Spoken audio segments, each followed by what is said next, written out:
The first thing we need to do in Cubase after installation is set up the audio and MIDI functionality. This can be done under the Devices menu and then pick Device Setup. To the left you can see the MIDI, Transport, Video, and VST Patch Bay headings. For this tutorial we are only concerned with the MIDI and audio options. Under MIDI we have all MIDI inputs. This is when you are ready to record MIDI in Cubase and choose the option All MIDI Inputs.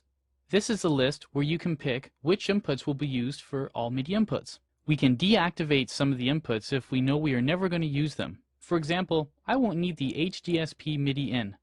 Now when we pick all MIDI inputs, only this MIDI input will be chosen. Whenever you make changes and then switch to another section, this dialog box pops up asking if you want to apply these changes.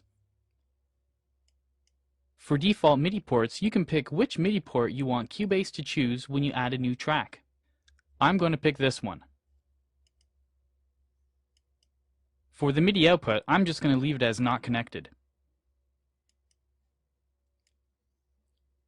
Under Direct Music, you can specify which MIDI ins and outs will be shown. If you have a large list of MIDI ins and outs, and you know you only want to use one or two of them, you can hide them here. The active column tells you if any ins or outs are currently being used. I know I won't be using these three outs, so let's not show them. And I won't be using this input either. Now the MIDI ins and outs list is shortened. Moving on to the VST audio bay, we can pick our audio driver here. Instead of using the generic multimedia driver, I want to pick a dedicated ASIO driver that came with my sound card. You should do the same if your audio card has one. This section tells me the total input and output latency. This is basically the time it takes the audio to be processed through your audio card into Cubase and back out. The latency is usually set by an external software control panel that comes with your audio card. If you're using other audio programs and are switching between them while Cubase is running, you can release the ASIO driver so that your other application can use it by checking this on.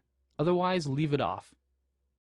If the latency on your audio card is higher than 6 milliseconds, you may need to turn direct monitoring on. This allows the audio to come into the sound card and right back out so that there is no delay. Otherwise it goes into your sound card, gets processed through Cubase, and then gets sent out. There are some extra options in the Expert Settings window that you can read up on by pressing Help here. Everything is well explained. Almost 99% of the time, you won't need to change any of these options. Once you select your audio driver, it appears below. Once clicked, you can then access things like Clock Source and the software control panel that I mentioned earlier.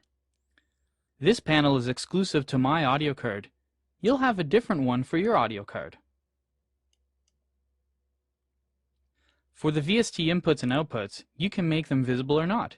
This is like hiding or showing the MIDI inputs. I have 18 ins and outs on my audio card. Chances are I'm only going to use the first 8. I might want to make the others invisible by turning their visible status to no.